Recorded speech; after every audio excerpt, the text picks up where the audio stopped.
Bollywood actor Saif Ali Khan पर हुए हमले से तो आज तड़के सुबह एक खबर सामने आई जिसने सभी को चौंका दिया। खबर आई कि बॉलीवुड एक्टर सैफ अली खान पर जानलेवा हमला हुआ। उन पर चाकू से छह वार किए गए।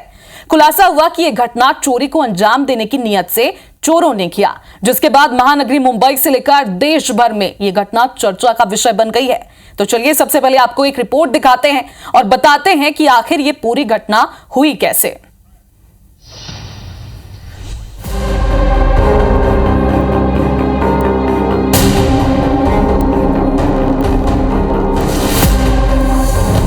रात के करीब 2 बजे बॉलीवुड एक्टर सैफ अली खान पर हुआ जानलेवा हमला।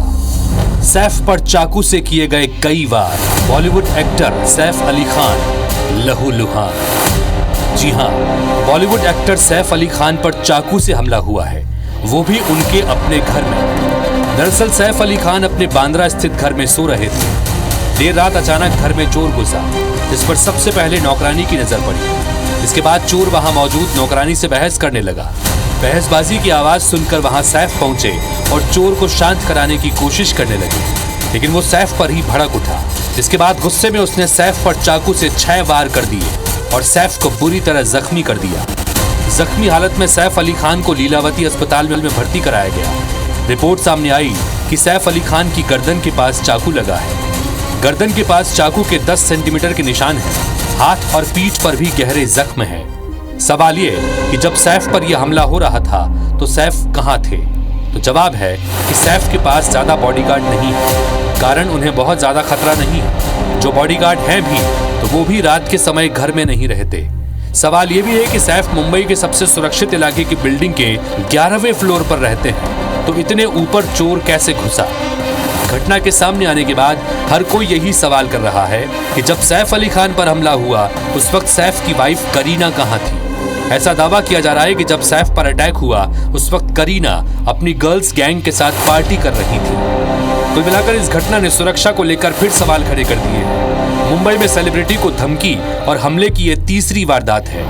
इससे पहले सलमान खान को भी लगातार धमकी मिलती रही है। इसके बाद उनकी सुरक्षा बढ़ा दी गई। सलमान के घर में बुलेट प्रूफ शीशे लगाए गए थे। तो वहीं फिल्म इंडस्ट्री के साथ पॉलिटिक्स की एक बड़ी शख्सियत बाबा सिद्दीकी की भी हमलावरों ने गोली मारकर हत्या कर दी थी। Bureau report IBC 24।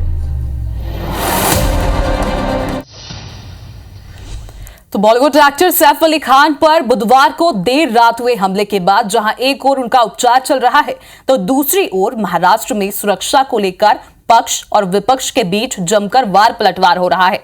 क्या है पूरा माजरा, देखिए इस रिपोर्ट में।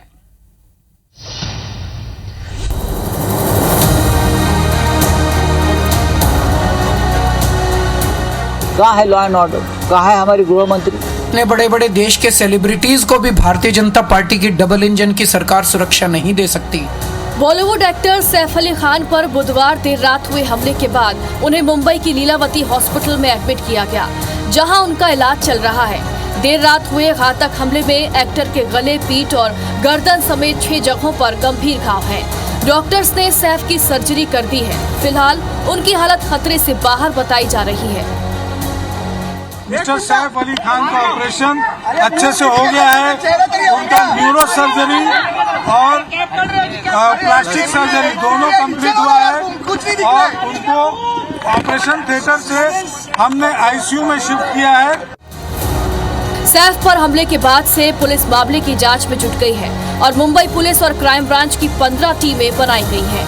पुलिस की 7 टीमें हमलावरों की तलाश करेंगी, तो क्राइम ब्रांच की 8 टीमें केस के हर एंगल से जांच पर जुटी हुई हैं। एक एक्यूज एक्टर के घर पे गया था, ऐसा इन्वेस्टिगेशन में पता चला है। एक्यूज फायर एस्केप का यूज करके इनके घर पे गया था, ये भी पता चला है। अभी तक के इन्वेस्टिगेशन में ये एक चोरी का अटेम्प्ट था, ऐसा हमारे इन्वेस्टिगेशन में निष्पन्न हुआ है। एक्यूज को जल्दी अरेस्ट करने की कोशिश हमारी चल रही है। सैफ पर हमले के बाद सियासत भी तेज है। विपक्षी नेता बीजेपी सरकार पर सुरक्षा और कानून व्यवस्था को लेकर हमलावर हैं, तो वहीं बीजेपी मामले की जांच कर दोषियों पर कार्रवाई करने का दावा कर रही है। कोई बोलता है चोर था, कोई बोलता है और कोई था। लेकिन इस राज्य में लॉ एंड ऑर्डर की सिचुएशन क्या है, बीड़ से लेकर मुंबई तक, नागपुर से लेकर मुंबई तक, ये दिखाता है सैफ अली खान का हमला। कहाँ है लॉ एंड ऑर्डर, कहाँ है हमारे गृह मंत्री? उस बारे में बोलिए। अगर हम बोलेंगे तो हमके ऊपर बोलेंगे, उनको कुछ काम नहीं है। वे रात को घर के अंदर घुस के कोई चाकुओं से हमला कर दे तो ये वहाँ की राज्य सरकार और केंद्र सरकार के ऊपर बहुत बड़े प्रश्न चिन्ह खड़ा करता है। अगर इतने बड़े बड़े देश के सेलिब्रिटीज को भी भारतीय जनता पार्टी की डबल इंजन की सरकार सुरक्षा नहीं दे सकती तो एक आम आदमी की तो सुरक्षा की बात ही क्या करे। पुलिस इस पूरे मामले को खंगालेगी। आरोपी की क्या मंशा थी, क्या वो चोरी के बहाने से आया था या इसके पीछे और कुछ कारण थे, किसी को भी बख्शा नहीं जाएगा। और इस प्रकार की घटनाएं आने वाले भविष्य में न हो, इसकी भी पूरी तरह से पुलिस की जिम्मेदारी है और पुलिस इसका पूरी तरह से ध्यान रखेगी। एक्टर सैफ पर हुए हमले की असली वजह क्या है, इसके पीछे का मास्टरमाइंड कौन है और बुधवार देर रात को हमले के वक्त क्या क्या हुआ, ये तो पूरी इन्वेस्टिगेशन होने के बाद ही पता चलेगा। लेकिन जिस ढंग से सैफ पर हमले के बाद सियासी वार पलटवार का दंगल छिड़ा है, उससे सियासी माहौल जरूर गर्मा गया है। Bureau report, IBC 24। चलिए, सियासी बयानबाजियों का दौर तो जारी रहेगा। सैफ का हेल्थ अपडेट आपको बता देते हैं। सैफ की सभी जांच करने के बाद डॉक्टर्स को पता चला कि रीढ़ की हड्डी में कुछ फंसा हुआ है, इसलिए तुरंत ऑपरेशन शुरू किया गया। बताया जा रहा है कि डॉक्टर्स को उनकी रीढ़ की हड्डी में चाकू का एक टुकड़ा मिला है। ये 2.5 इंच का था और इसे निकालने में लीक हो रहे स्पाइनल कोड से फ्लूइड को रोकने के लिए सर्जरी करनी पड़ी। इसके बाद प्लास्टिक सर्जरी टीम ने सैफ के कुछ घावों को सही करने के लिए ऑपरेशन भी किया। इन दोनों ऑपरेशन को करने में ही इतना समय लग गया। ताजा अपडेट यह है कि एक्टर को ऑपरेशन थिएटर से ICU वार्ड में शिफ्ट कर दिया गया है। फिलहाल सैफ का परिवार उनके साथ अस्पताल में है।